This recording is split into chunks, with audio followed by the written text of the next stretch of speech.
interesting. I was going to have him holding a rifle over his shoulder, but I've changed my mind. And I'm going to figure out how I'm going to do this, and I'll be right back.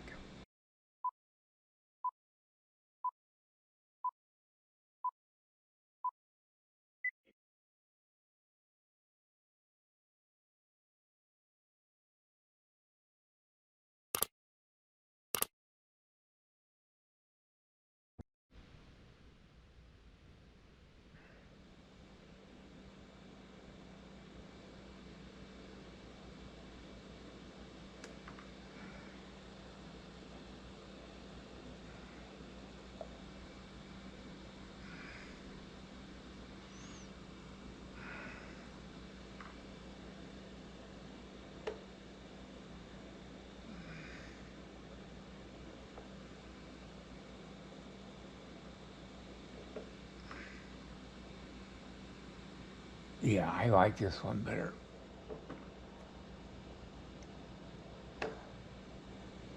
What I'm going to have him doing is holding his rifle in both hands across here. He's going to have a leather sheath on the gun, and yeah, that works out better. I like that pose a lot better. All right, let's get busy here.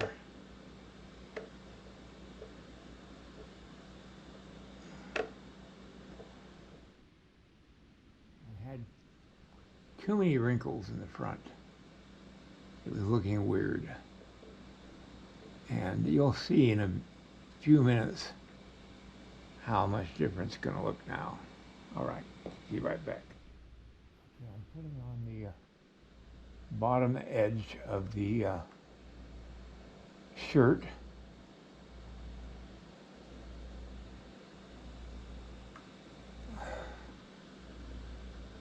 Bring this back out here, right there.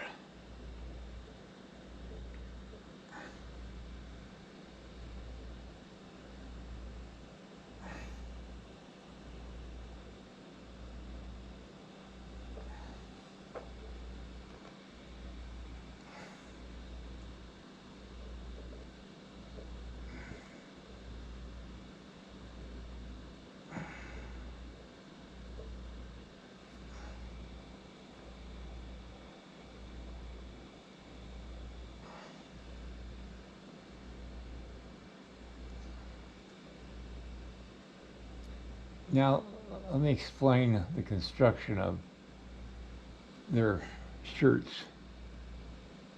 They were made of either elk or deer hide, brain tanned. And what that means is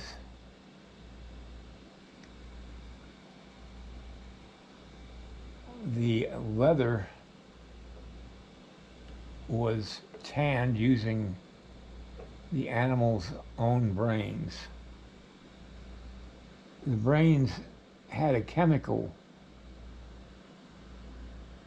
component that worked really well in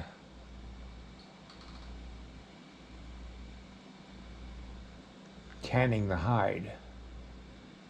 And it turns out that the animal had just enough brain matter to tan its own hide.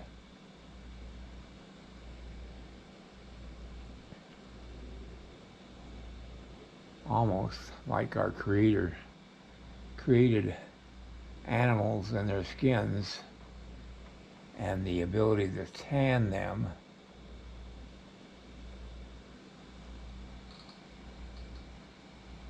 with everything there they needed in the animal itself.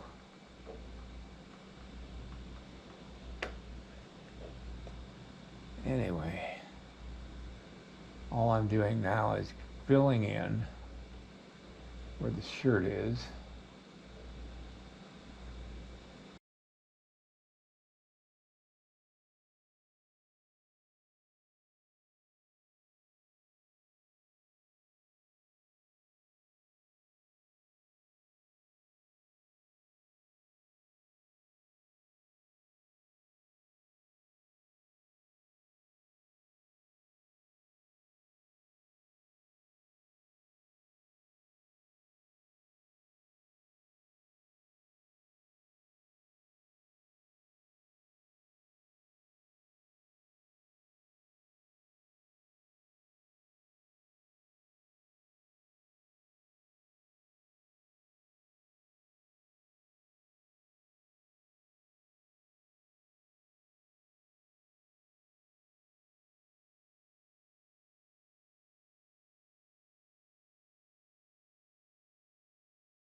Continuing on description of the shirt, they were poncho style. In other words, it'd be a skin that was just folded over and a neck opening was made. And this is the outer or the edge of the shirt, the poncho style, and it would have the extension here, which would be the leg of the animal, or the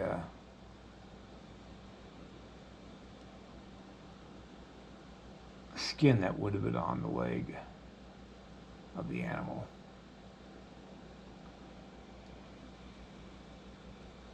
In most cases, it would have been deer hide.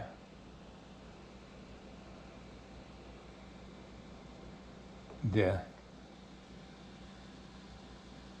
elk hide was heavier, and it would have been probably used more for winter wear.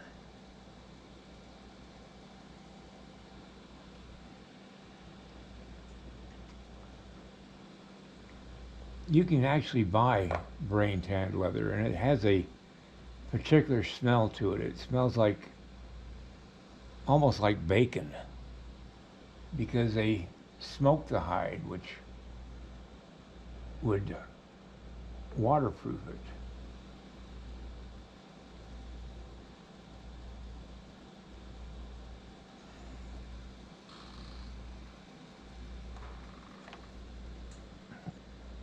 Native Americans didn't waste a lot of stuff. They used everything they could use. I mean, if they had an animal, they would use every part of that animal for everyday items.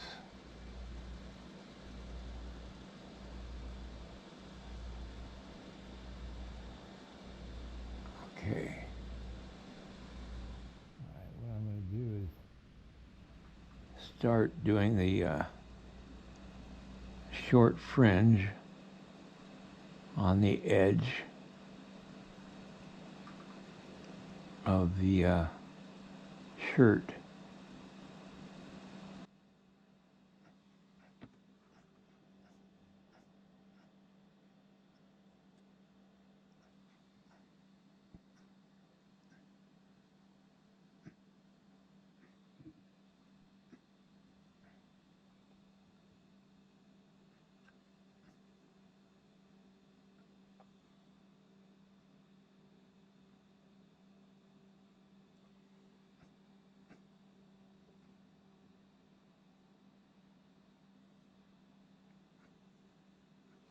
All right, I like the way this shirt turned out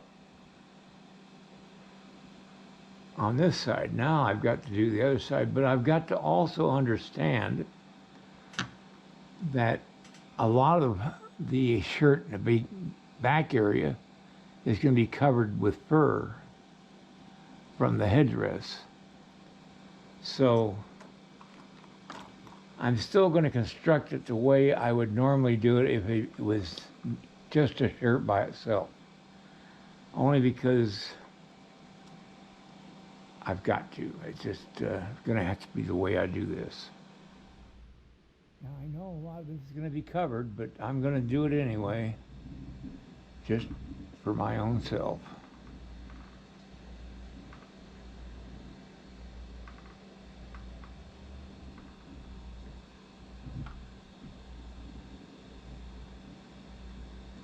All right, I'll come back after I get this all filled in. I want to get the shirt at least sketched in so that I can start the headdress and all the other stuff that needs to go. I just got to have all my ducks in a row, so to speak. Now, I'm not going into great detail here, only because it's all going to be covered with fur.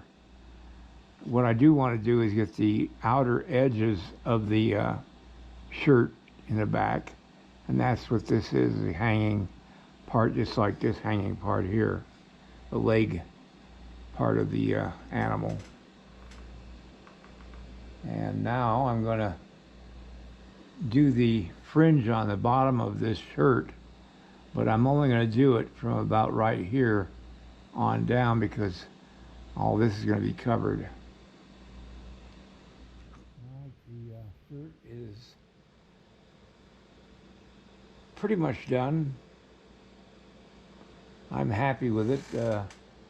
When they cast this, they're going to have to cut off parts and cast them separate and then weld them back on, but that will just have to be the way it is. Just, you can't do this kind of a shirt and have everything next to the body. I'm really happy the way this turned out. I've got the gun position to think about. I've also got to, I've got research already on the rifle, or actually a musket. It would, this time frame would have been probably a musket. Anyway, I've got some photographs of an actual Native American trade gun that was cut down in length by the warriors because it would be easier to carry a short barreled rifle or musket on horseback than a long barreled musket.